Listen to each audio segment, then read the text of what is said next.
Whew. Oh. Whew. Oh, hey everybody, Chris Clark here. Had to make a supply run. We were actually down to our last 4 sheets, and I may have had to beat out a college student for it, but let me tell you something. I may not be good as I once was, but I'm as good once as I ever was. Speaking of good, man, UNC Football, they have been on a run when it comes to recruiting top-notch football talent to come to Chapel Hill.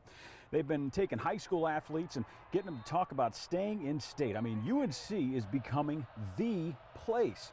We asked Chaz Surratt why that is, and he said it all started with head coach Mack Brown just being honest. Coach Brown is really honest. I think that's a big thing in recruiting. A lot of coaches tell you lies and stuff like that, but he's never lied to me personally, so I can feel good telling recruits that, he's not going to lie to you. Whatever he says to you, that's what's going to happen.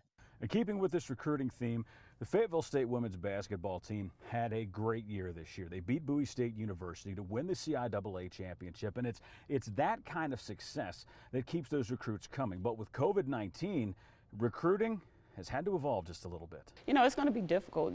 People want to be on campus. They want to see what that looks like. They want to check out the facilities.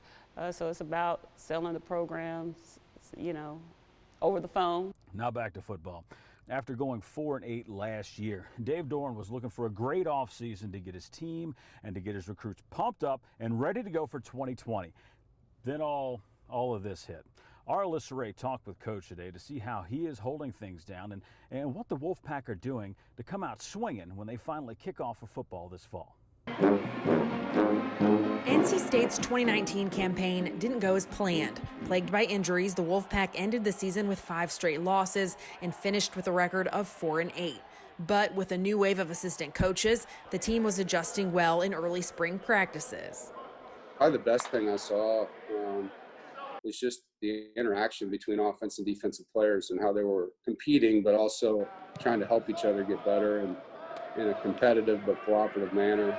With the coronavirus pandemic putting all sports on hold, teams can't practice, putting more emphasis on what the players are doing at home to stay as up to speed as possible.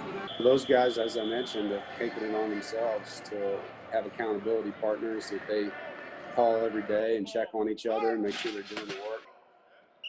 We have an opportunity to leapfrog other people that don't do it the right way, and it has to be player-led. The upcoming college football season in itself is a question mark. Therefore, a timetable for when fall practice begins, well, that's an ongoing discussion.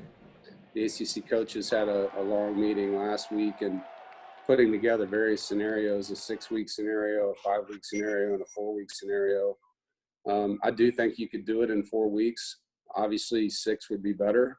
There are no guarantees at this point when we can see the Pack suit up and hit the field again. But Dave Doran is certain of one thing.